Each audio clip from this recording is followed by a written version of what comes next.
యేసు ప్రభువారు ఈ లోకంలో జీవించిన దినాలలో ఆయన ఒక గ్రామంలోనికి వెళ్తూ ఉండగా 10 మంది కుష్ఠరోగులు ఆయన ఎదురుగా వచ్చి దూరముగా నిలబడి, దావీదు కుమారుడా, ప్రభువా, యేసు ప్రభువా, మమ్మల్ని కరుణించమని వాళ్ళు కేకలు వేసి అరుస్తూ ఉంటారు. మమ్మల్ని జాలి చూపించయ్యా, మమ్మల్ని కనికరించాయా అని వాళ్ళు కేకలు పెడతా ఉంటారు.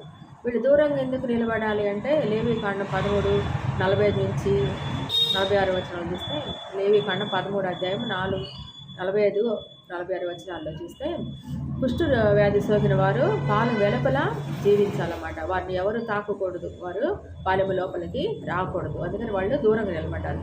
ఒకవేళ వారు ఆ వ్యాధి నుండి మరి స్వస్థత పొందినట్లయితే, బాగుపడినట్లయితే, వారు మొదలుగా వెళ్ళి యాజకులకి తమ దేహాలను చూపించుకొని మోష నియమించిన కానుకను సమర్పించిన తర్వాతే సమాజంలో చేరాలన్నమాట.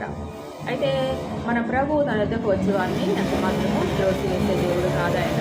ఆయన సహాయం కొన్న వారిని ఎవరిని కాదైన సందర్భాలే మనకి లేవు.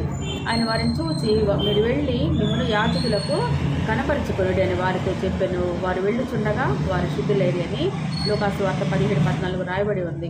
వారు అడిగింది వారిని స్వస్థపరచమని కదా. మరి అయితే ఆయన వారిని తాకాలి, లేదంటే ముట్టాలి, మరి వారి కొరకు ప్రార్థించాలి. ఏమీ చేయలేదు. కానీ అయితే వారు ప్రశ్నించాలి కదా, ఇదేంటి ప్రభువా, మమ్మల్ని కనీసం తాకనైనా తాకలేదు, మరి మా మీద ఊదనైనా వదిలేదు, మమ్మల్ని యాజకులకు చూపించుకోమంటున్నామని వాళ్ళు అడగలేదు. అడగకుండా ఆయన చెప్పింది వాళ్ళు చేశారు.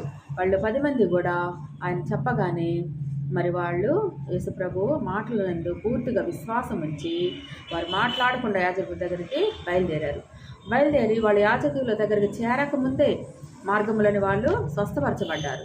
ప్రభు అన్నాడు, తన వద్దకు వచ్చిన వారిని ఎంత మాత్రమో త్రోసివేసే దేవుడు కాదు, వారిని స్వస్థపరిచాడు. ఆయన మాటలో స్వస్థత ఉంది. వారు ఆయన విశ్వాసం ఇచ్చారు కాబట్టి వాళ్ళ మార్గంలో వెళుతుండగానే వాళ్ళకి స్వస్థత వచ్చింది. అయితే వాళ్ళు ఒకతను మాత్రం తిరిగి వచ్చాడు. ప్రభు అన్నాడు, తన వద్దకు వచ్చిన సమరయనతో నీ విశ్వాసం నిన్ను స్వస్థపరిచింది మరి మన జీవితాల్లో కూడా అనేక ఆశీర్వాదాలు పొందుకుంటున్నాము. కానీ మనం కృతజ్ఞత లేని వారిగా ఉంటున్నాం.